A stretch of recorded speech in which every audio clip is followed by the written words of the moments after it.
Hi everyone. দিনটা ছিল শুক্রবার, প্যাকিং আমাদের ডান, আর আমরা বেরিয়ে পড়েছিলাম এয়ারপোর্টের উদ্দেশ্যে। আর আমরা যাচ্ছিলাম কলকাতা।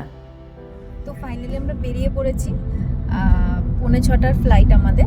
এখন এয়ারপোর্টে যাচ্ছি, গাড়িতে আছি। তো প্রচণ্ড এক্সাইটেড। আফটার 9 মান্থস আমরা বাড়ি যাচ্ছি। আমার বাবা মা তো জানে না, তো সেটাও তোমাদের দেখাবো। সেই সারপ্রাইজটা মাকে তো চলো দেখা হচ্ছে এয়ারপোর্টে। প্রত্যেকটা ফ্লাইটের ব্যাগেজ কাউন্টার কিন্তু আলাদা আলাদা থাকে। আমরা যে ফ্লাইটে করে যাচ্ছিলাম সেই ফ্লাইটের ব্যাগেজ কাউন্টারে আমরা দাঁড়িয়ে পড়েছিলাম, আর এইটা হচ্ছিল সেই কাউন্টার। ব্যাগেজ চেকের পর আমাদের চলে গেলাম হচ্ছে সিকিউরিটি চেকে। আর লাগেজ ব্যাগ আর হ্যান্ড ব্যাগ দুটোই চেকের পর ইমিগ্রেশন হয়ে যাওয়ার পর আমরা চলে এলাম হচ্ছে ওয়েটিং এরিয়াতে। দেখো, এই আমাদের সিকিউরিটি চেকের পর এই এরিয়াটা, এখান থেকে আমরা ওয়েটিং এরিয়াতে যাচ্ছি।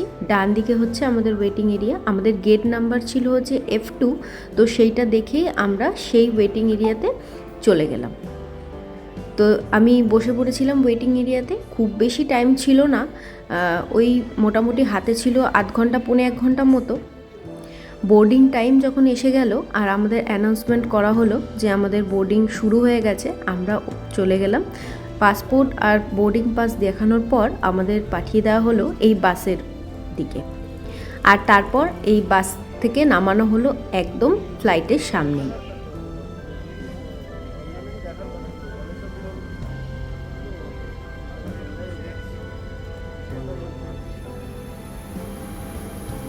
তারপর আর কি, ঝটপট উঠে পড়লাম ফ্লাইটে। প্রচণ্ড আনন্দ আর এক্সাইটমেন্ট, আর সময় তো যেন কাটছিলই না। মনে হচ্ছিল যে কখন পৌঁছবো কলকাতা। আর সাথে ছিল আমার ফেভারিট উইন্ডো সিট। ব্যাস, আর কি চাই। আর অ্যানাউন্সমেন্ট হয়ে গিয়েছে, ফ্লাইটও ছেড়ে দিচ্ছে। You must contact the member of crew if your electronic device gets damaged, become hot, or release smoke. If the device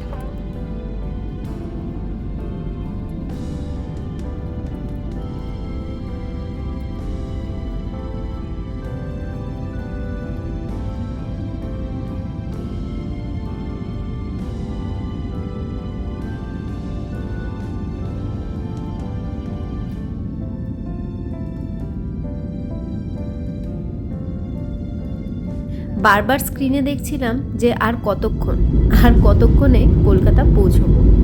তো ফাইনালি কলকাতায় চলে এসেছি। দেখো, আকাশ থেকে আমাদের কলকাতা শহরটা দেখতে কিন্তু দারুণ লাগছিল। তো চলো এরপর দেখাবো যে মাকে কিভাবে সারপ্রাইজ করলাম। ফাইনালি চলে এসেছি, এবার মার কাছে যাচ্ছি।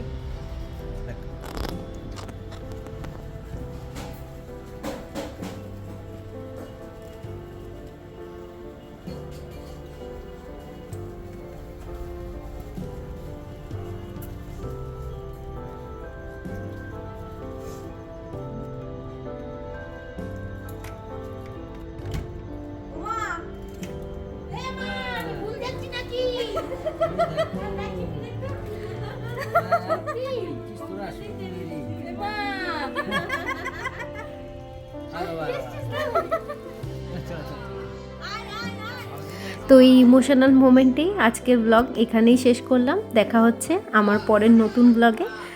আমার চ্যানেলটা তোমরা কিন্তু লাইক, শেয়ার, সাবস্ক্রাইব করতে ভুলো না।